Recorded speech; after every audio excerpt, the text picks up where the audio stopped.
Тук до мен е Милен Тотев, който е председател на сдружението Сохи Дъба, което е организатор на днешното събитие, годишни награди на хазарта Златна пика, както и гала вечер на игралната индустрия.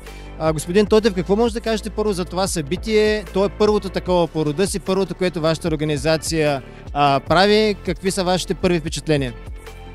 Искам да кажа, че като за първи път събитието много добро. Доста голямо присъствие имаше от чужди компании, както и от членове на Сохи Дъба. Около 250 човека мисля, че присъстваха. Не очаквахме така популярност, така масовост от хората. Все пак правим нещо за първи път. Ние сме прохождащи в този занаят, ако мога така да кажа. Мисля, че се представихме добре, наградите бяха добре. Заслужено се спечелиха от компании, които заслужават. Вашата организация е най-многочислената като оператори в нея, членове, така че имате достатъчно поглед над хазартния бизнес в България, хазартния бранш. Какво може да кажете за изминаващата вече 2023 година? Ами за изминаващата 2023 година хазарта мога да кажа, че е стабилно. Положението е стабилно, добре се представя, тъй като няма сътресение. Единственото сътресение, което се очакваше да се получи, но то се отложи, предложи се промяна в закона за хазарта. Мисля, че октомври месец излезе новото предложение, което стресира бизнеса и спряха всички продажби, инвестиции в сектора.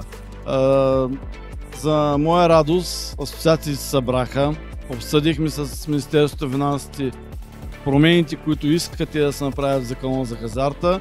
Не сме довършили все още закона за хазарта. Има още няколко точки, които трябва да изясним, но мисля, че се стигне до споразумение с МФ и закона да се промени така, че бизнеса да продължи да съществува. Имам пред малките и средните организатори на хазартни игри, защото те са сърцето на сдружението и все пак, ако няма малки, хазарта не мисля, че същия.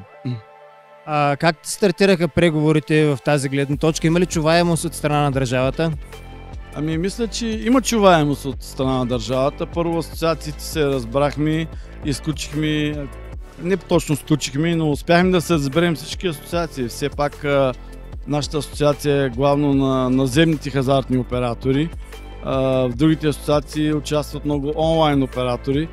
В промяната, която искаше Министерството на финансите, се засягаше както онлайна, така и офлайна и има чуваемост от другите организации, така че мисля, че се разберем с МФ закона да е по-добър за всички, да има по-големи постъпления в бюджета и да има някакво ограничение за отварянето на игралните зали. Преди година си говорихме с вас и споменахте някои от трудностите, които имат чисто законово бранша, защото това е един много строго регулиран бранш в България. Вижда ли се някаква светлина в тунела? Успяха ли някои от нещата да се подобрят и смятате ли, че в момента климата за правене на бизнес в България е добър? Ами в момента уточняваме нещата, които не успяха да се подобрят, които да се изчистят, които трябва да се изчистят от закона. И да, климата за инвестиция в хазартния бизнес в България е добър в момента, но както ви казах, този закон, който искаха да променят Министерството на финансите, което предложиха те, много стресира бизнеса. Но има чуваемост от страна на държавата и с общи усилия мисля, че законът ще бъде добър за бизнеса, в смисъл за операторите и ще бъде добър и за чуждите инвеститори, така че да има някаква предвидимост.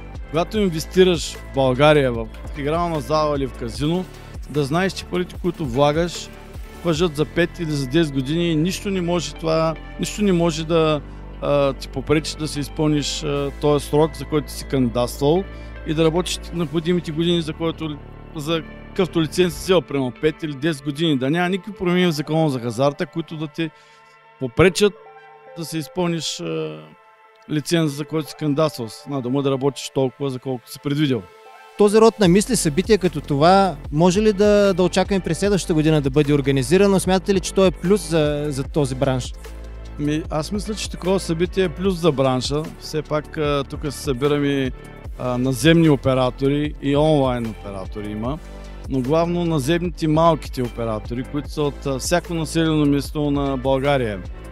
Тук има от различни градове представители и които обменят информация с производителите на игралната индустрия, научават нови за закона, промени в закона, обсъждат се идеи, всеки дава собствени някакви идеи, от които се пресяват. От тези идеи се пресяват най-доброто и това се предлага в Министерството на финансите. Така разбираме за някакви проблеми в закона за хазарта, които съществуват и ние трябва да ги изчистим пред МФ-то.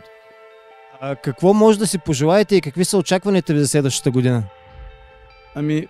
Очаквам следващата година закона за хазарта да се приеме такъв, какъвто го обсъдим асоциациите в работната група на Министерството на финансите. Защото безспорно е, че се иска промяна в закона за хазарта и е належаща да се промени.